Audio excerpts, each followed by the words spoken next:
নমস্কার। যুক্তি তর্ক সঙ্গে অর্কই আপনাদের স্বাগত। আপনাদের সঙ্গে আমি অর্কপ্রভ সরকার। ৩রা ডিসেম্বর সংসদের শীতকালীন অধিবেশন চলাকালীন সংসদে পশ্চিমবঙ্গের বিজেপি সাংসদদের সঙ্গে বৈঠক করেছেন প্রধানমন্ত্রী নরেন্দ্র মোদী। লোকসভা এবং রাজ্যসভায় মোট ১৪ জন সাংসদ। বৈঠকের মাঝে যোগ দেন অনন্ত মহারাজ। শুধু জলপাইগুড়ির সাংসদ জয়ন্ত রায় শারীরিক অসুস্থতার জন্য আসতে পারেননি। খগেন মুর্মু, অভিজিৎ গাঙ্গুলির শরীর স্বাস্থ্যের খোঁজ খবর নিয়েছিলেন প্রধানমন্ত্রী। এখন সংসদে আপনারা তো জানেনই, ৮ই ডিসেম্বর থেকে বন্দে মাতরম, তারপরে এসআইআর নিয়ে আলোচনা হয়েছে। আমি ওইসবের মধ্যে যাচ্ছি না। সবকিছু ঠিক থাকলে প্রধানমন্ত্রী ডিসেম্বর মাসের ২০ তারিখে নদিয়া জেলার রানাঘাটে সভা করবেন এবং বিধানসভা নির্বাচনের নির্ঘণ্ট প্রকাশের আগে কম করে ৮ থেকে ৯টি সভা করবেন প্রধানমন্ত্রী। এখন ফেব্রুয়ারির শেষে নির্ঘণ্ট ঘোষণার কথা, কিন্তু সবটাই নির্ভর করছে এসআইআর প্রক্রিয়া কতটা সফলভাবে হবে রাজ্যে তার উপর। দেখুন, তৃণমূল একটা প্রচার সুকৌশলে করেছে এবং তাতে তারা কিছু সাফল্য পেয়েছে। মানুষের মনে একটা আতঙ্ক ছড়িয়ে দেওয়া। এসআইআর এর সঙ্গে এনআরসির কোনো সম্পর্ক নেই। পরিকল্পিতভাবে মিথ্যাচার করে দিদিমণি এবং ছোটবাবু এসআইআর এর সঙ্গে এনআরসি কে ট্যাগ করে একটা বিভ্রান্তি ছড়িয়ে মানুষকে উদ্বেগে রেখেছে। আসলে বিভ্রান্তি ছড়িয়ে মানুষকে উদ্বেগে রেখে যদি ভোট কুড়ানো চায়, সম্ভবত গোয়েন্দা দপ্তর সূত্রে প্রধানমন্ত্রীর কাছে এই খবর এসছে যে তৃণমূল এই ন্যারেটিভটা তৈরি করেছে। তাই তিনি বিজেপি সাংসদদের বলেছেন যে ধর্ম, জাত এইসব নিয়ে প্রচারটা না করতে। কমিশনের কাজ শুদ্ধ ভোটার তালিকা তৈরি করা। ভারতীয় নাগরিকরাই ভোট দেবেন, তারাই তাদের পছন্দের সরকার গণতান্ত্রিক পদ্ধতিতে নির্বাচিত করবে। মিটে গেল।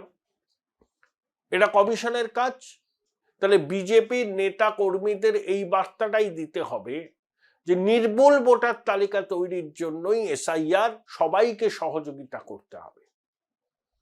এখানে জাত, ধর্ম এই বিষয়গুলো সামনে আনলে পরে তৃণমূল তার ফায়দা নেবে। অর্থাৎ বিজেপির প্রচারের কোর্স কারেকশন করতে চাইছেন প্রধানমন্ত্রী।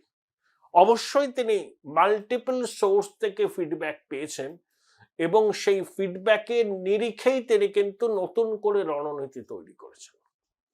দেখুন, ২০২১ সালে বিধানসভা নির্বাচনের প্রচারে প্রধানমন্ত্রী কিভাবে বলতেন, দিদি ও দিদি। সেটা বুমেরাং হয়েছিল।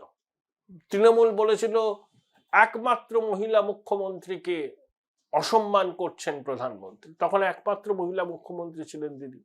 এখন তো রেখা গুপ্তা আছে। তাহলে সেটা বিজেপির পক্ষে যায়নি। শুভেন্দু যেমন খালা, বেগম বলতেন, অনেকে সেটাকে নিতে পারেননি। অনেকে বলেছেন, আমাকেও বলেছেন, শুভেন্দুকেও নিশ্চয়ই বলেছেন, অনেকে ফিডব্যাক পেয়েছেন। আফটার অল মমতা ব্যানার্জি একজন ব্রাহ্মণের মেয়ে, তাকে বেগম, খালা, মুমতাজ বেগম বলাটা ঠিক হচ্ছে না। তারপর থেকে শুভেন্দু কিন্তু এই কথাগুলো আর বলেওননি এবং প্রধানমন্ত্রী ৩টে সভা করেছেন, একটা আলিপুরদুয়ারে, একটা দুর্গাপুরে, একটা দমদমে। দিদিমণি বা তার ছোটবাবু কাউকে নিয়ে একটি শব্দ বলেননি। বলেছেন নির্মম সরকার, আমাদের পাড়া তৃণমূল তারা, স্লোগান বেঁধে দিয়েছেন। অর্থাৎ তৃণমূলের ব্যর্থতার খতিয়ান তোলার পাশাপাশি কেন্দ্রীয় সরকারের সাফল্যের খতিয়ানটাকে তুলে ধরতে হবে এবং বিজেপি যদি ক্ষমতায় আসে আগামী ১০ বছর পশ্চিমবঙ্গে তারা কি কি করবে বিভিন্ন সেক্টরে, তার একটা পরিপূর্ণ রোডম্যাপ পশ্চিমবঙ্গের মানুষের কাছে জানাতে হবে এবং বিশ্বাসযোগ্যভাবে বলতে হবে। এই নিদানটাই প্রধানমন্ত্রী দিয়েছেন। দেখুন, এসআইআর এর সুফল বিজেপি পাবে। কতটা পাবে সেটা পূর্ণাঙ্গ তালিকা প্রকাশ হলে বোঝা যাবে। যে নাম বাদ যাবে তার সিংহভাগই হচ্ছে তৃণমূলের ভোটার। মৃত ভোটারদের ভোটটা শাসকের পক্ষে পড়ে, এটাই নিয়ম, এর ব্যতিক্রম হয় না। বাম জমানাতেও তাই হতো, এখনো তাই হয়। এখন কজন অনুপ্রবেশকারী বাংলাদেশের নাম ভোটার তালিকা থেকে বাদ যাবে সেটা এই মুহূর্তে বলা সম্ভব নয়, যদি অনেকে এসআইআর এর ফর্ম কিন্তু নেননি, কারণ ফর্ম নিয়ে ফিল আপ করলে তাদের নথিপত্র যদি গন্ডগোলের হয় তাহলে তারা আইডেন্টিফাই হয়ে যাবেন, পরে তাদেরকে ডিটেনশন ক্যাম্পে চালান করা হবে এবং পুশব্যাক করা হবে। তার থেকে ভালো আমার ভোটাধিকার নাই থাকুক, আমি তো ভারতের জনসমুদ্রে মিশে থাকতে পারবো, তারপরে দেখা যাবে। আর দেখুন, শুধু বিশেষ সম্প্রদায়কে যদি বিজেপির নেতারা আক্রমণ করেন তাহলে বিশেষ সম্প্রদায়ও কিন্তু একটা হয়ে তৃণমূলের পাশে দাঁড়াবে।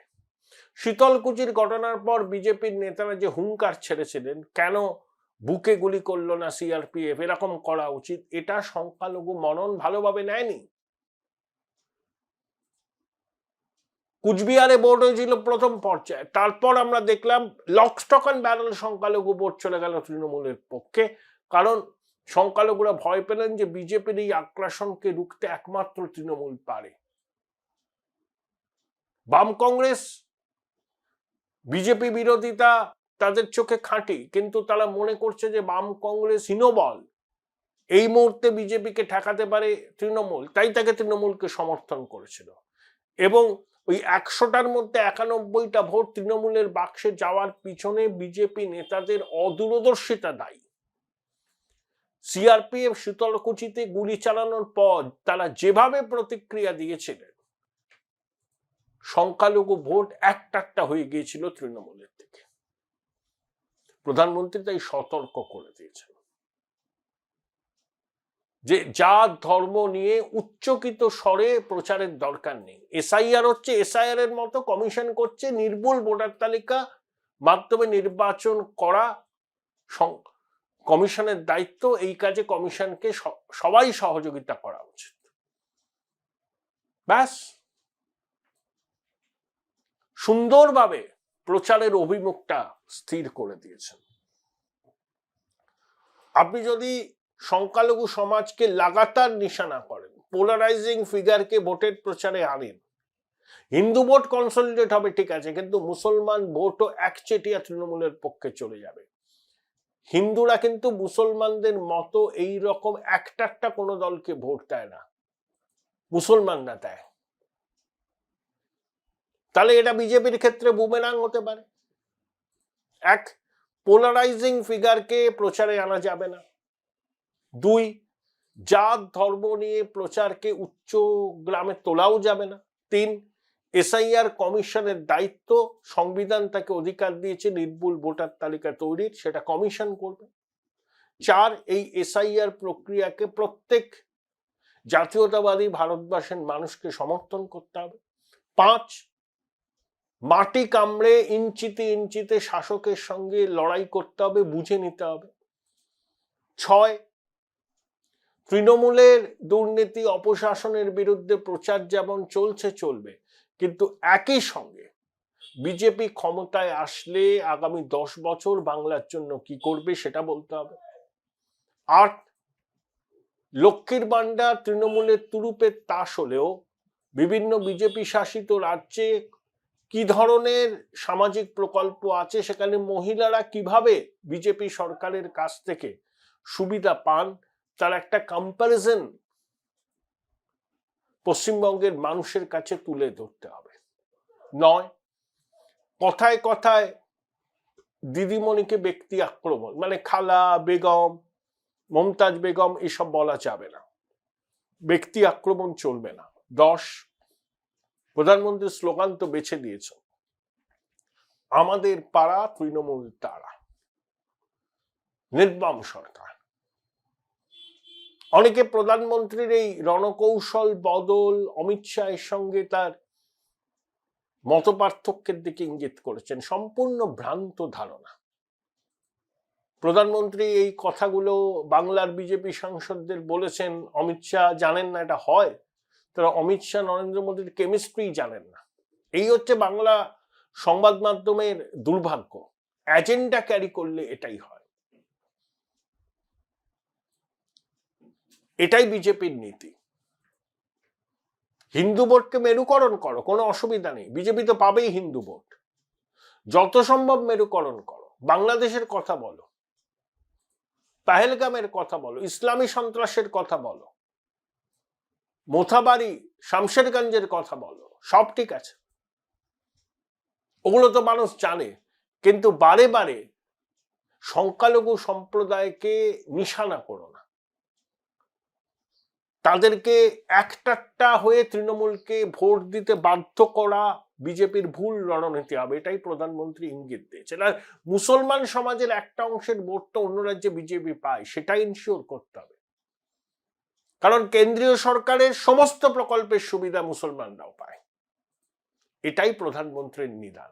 Join Indian Institute of Hotel Management now. Right choice, right decision.